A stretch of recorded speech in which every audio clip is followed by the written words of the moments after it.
Right, well, here we are in the Laser Lynx 1996 and just picked it up. A few $100.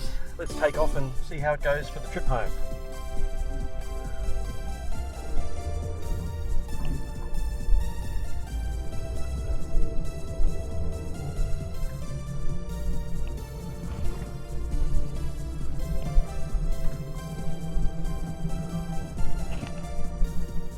Sits up very high. I may look at if I can make it a bit smaller, a bit lower.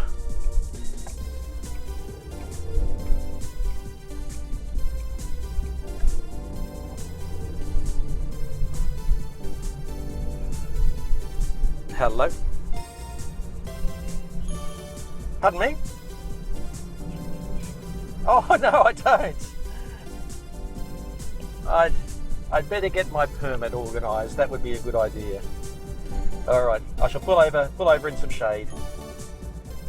Hey, bye.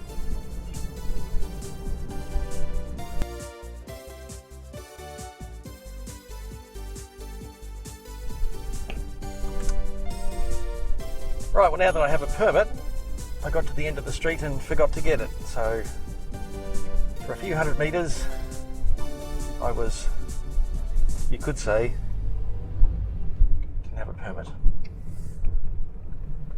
But now I do. Well, I pulled over to get that permit, and the temperature went to just under half, and it stayed there. Air conditioning's on, car seems happy enough.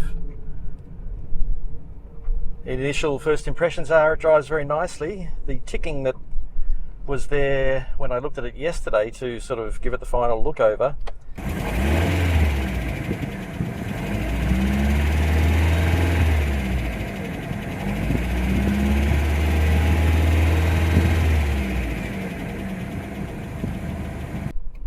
it's now gone. I'm presuming it was just there because the car sat for so long, and the BP engine from Mazda is known for doing a bit of ticking here and there, but now it seems to be nice and quiet.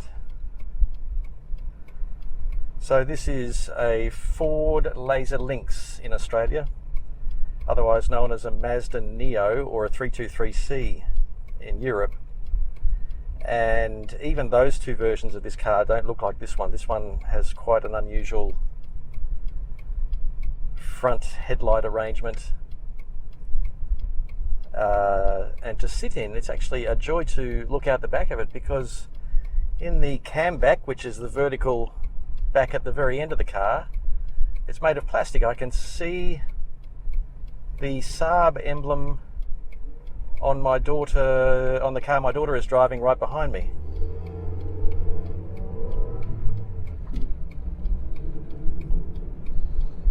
So it's easy to observe what's behind you.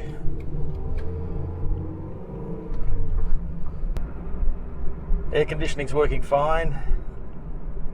The radio doesn't work, but I'll survive that for the trip home. And the interior is reasonably good, considering it's 25 years old. It's done well. It's 207,000 kilometres, so it's done a bit of work for 25 years. Obviously not 10,000 a year, or it would be 250,000 kilometres. So it's done less than even the minimum average in terms of mileage. We just picked it up and added a bit of fuel to the tank. It had about a quarter of a tank, but now it's just over a quarter. We had just a bit of mower fuel sitting in a jerry can at home, which I took to add to this. I'll keep an eye on the fuel usage. I think over a quarter should get me home, but see if there's any doubt, I won't take any risks. Started okay out the front, so obviously the battery's serviceable, and by that same token, if I stop to fuel up, it should be happy to start again. The only thing I do have to, it's a little bit jumpy there because I think the vacuum is playing up in the inlet. needs a new pipe, that's for sure. That's what the previous owner's been told. I think it's just got masking tape on it for the moment. I'll have to look at that. It's one of the first things. But I think I'm sitting up a bit too high for my liking. I'm also a bit too straight up as well. I'll see if I can adjust something. There's something that lowers the back of the chair.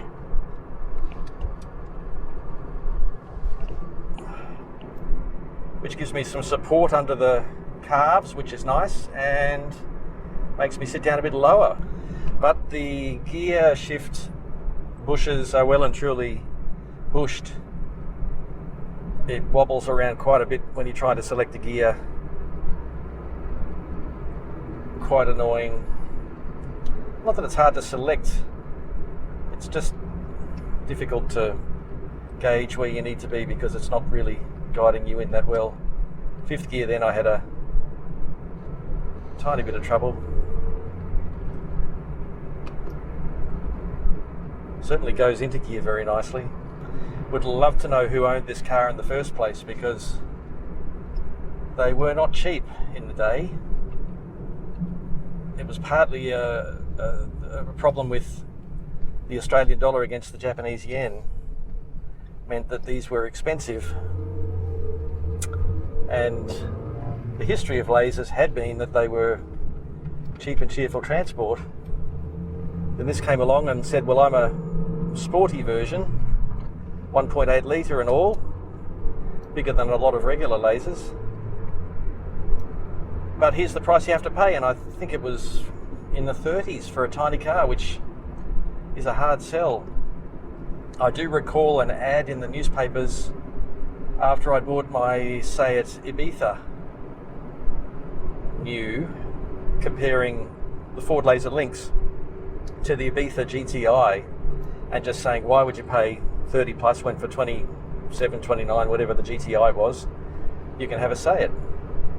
I don't know if that campaign worked, because Seat was a very unknown brand and Ford was obviously very well known, but might have made some people think about how much they were paying for what is essentially just a laser hatchback with a slightly larger engine and some different styling.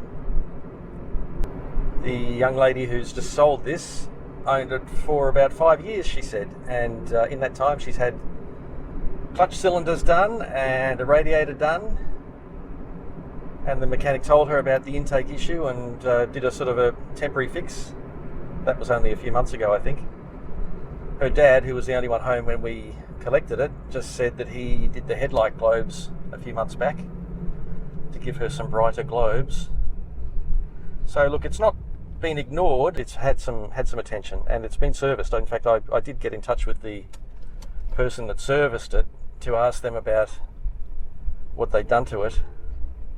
Just keeping the revs up because it is sputtering a bit at lower revs. Yes, and they reported back on the clutch cylinders being done. So, interesting thing with this car is I saw it on Facebook Marketplace and knew what it was and marvelled at the fact that it survived this long, and wondered what it would be like to drive and own. And I had a look at it, and you know, it was okay. It was worth thinking about. It wasn't something that I felt I had to pounce on straight away.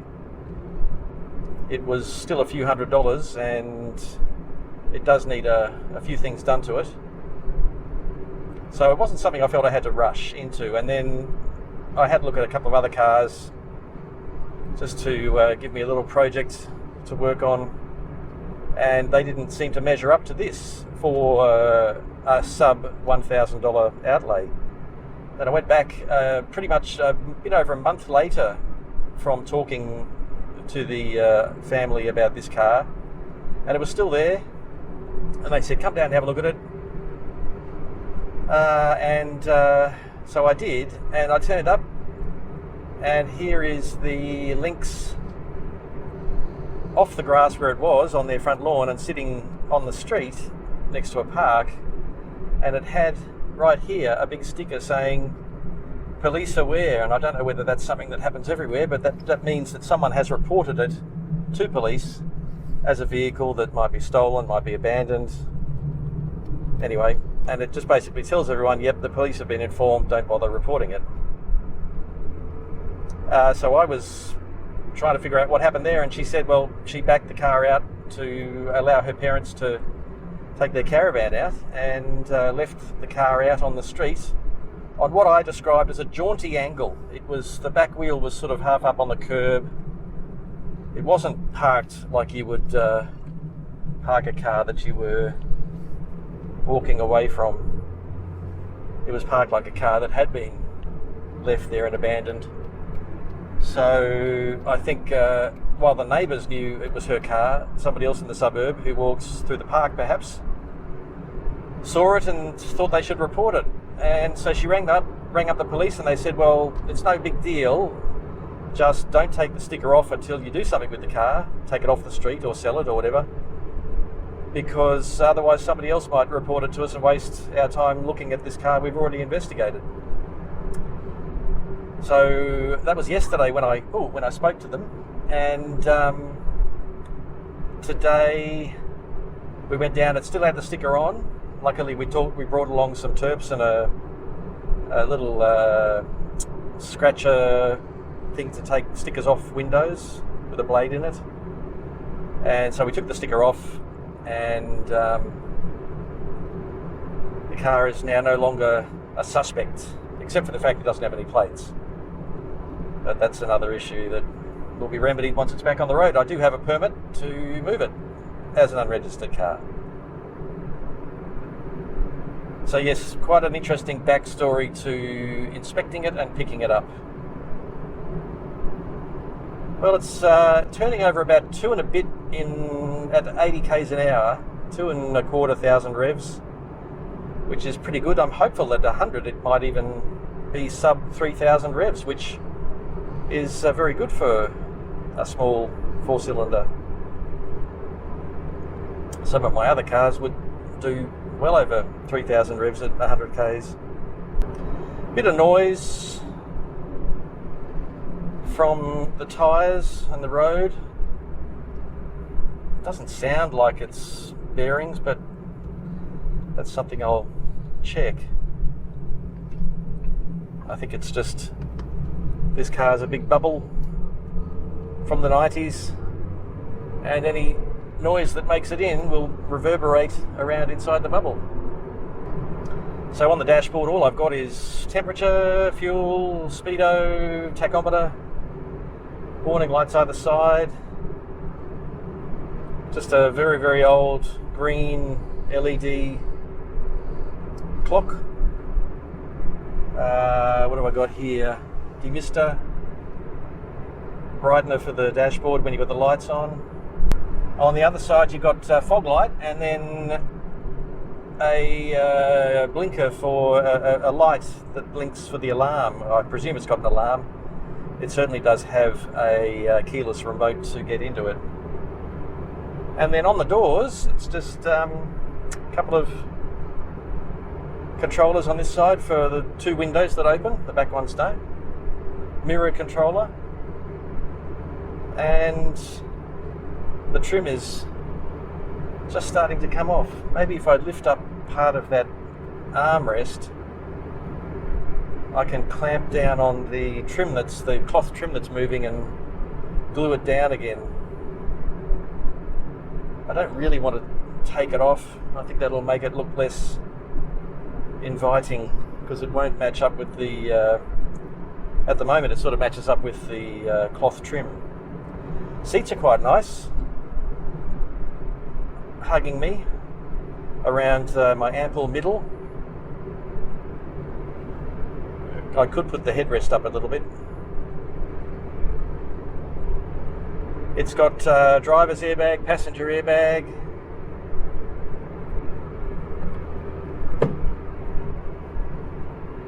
It's got the vanity mirror on the passenger side, but none on the driver, as you'd expect. Got a cup holder that pops out from down below on a sort of a spring out sort of affair. Probably very standard for Japanese cars of that period. And the usual operation of the air conditioning and ventilation. So, although, well, it's not usual actually. There's a slider for temperature and then buttons for what you want the system to do, and a slider for the fan. So quite a basic dashboard really. Very 90s, very curved. This was pre-New Edge at Ford, so this was still in the blobby sort of phase. 94 I think these debuted. This is a 96. They must have sold some if they've imported them over multiple years.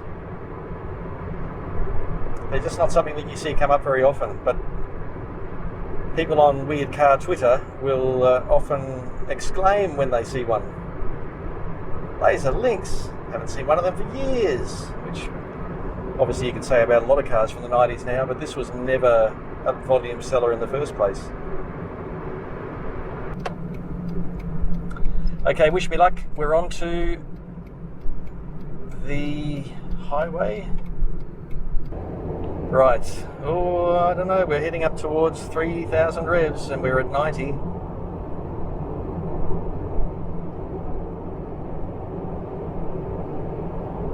Looks like it's going to be a 3,000 revs at 100 affair. Maybe 2,950. Just hold this up. Let's see if it goes beep. And it did. So there you go. They can't say I didn't pay my share. Yeah, it's certainly very willing to get up and go. I'm impressed. It only redlines from about, from 7. I was going to say 7.5. But no, it redlines from 7 to 8 and a bit. 8. So once it's happily been attended to and back on the road, I'll have to see how it performs. It's been about an 80 kilometre journey from where I picked this car up to home. Fair distance in a car that you barely know. And that I must say I haven't driven. I started it up and I drove it. I moved it 10 metres forward, 10 metres back to make sure that the clutch engaged okay. But haven't driven it in traffic until just this morning. But it's doing well. Unfortunately, it didn't come with any books. I'll have to see if there's any books online. It's nice to have the original owner's manual. Why do people take owner's manuals out of cars? You know, you might take it out to read it at your desk, but wouldn't you put it back in? Wouldn't you make a point of putting it back in the car? Quite a few times now I've bought cars that have nothing in the glove box. Well, if we feared it was a highway to hell, it was a freeway of love, because I'm just about to exit and we have made it all the way on a quarter tank. Yes. Lynx, lovely work.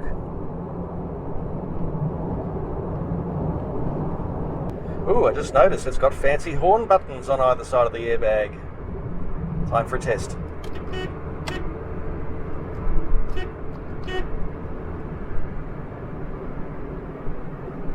I don't think they've been pressed in a while. They were a bit sticky. And someone's probably saying, you should have checked that before you took off. And yes, I should have. But then I would have been blowing a horn in a battle-scarred suburban area that's already seen this strange car on the footpath and reported it. They might have reported me for tooting my horn.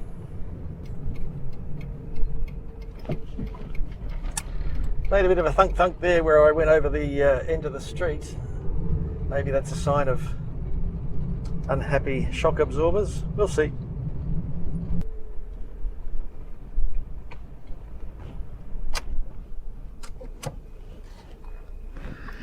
And we're home. Yay!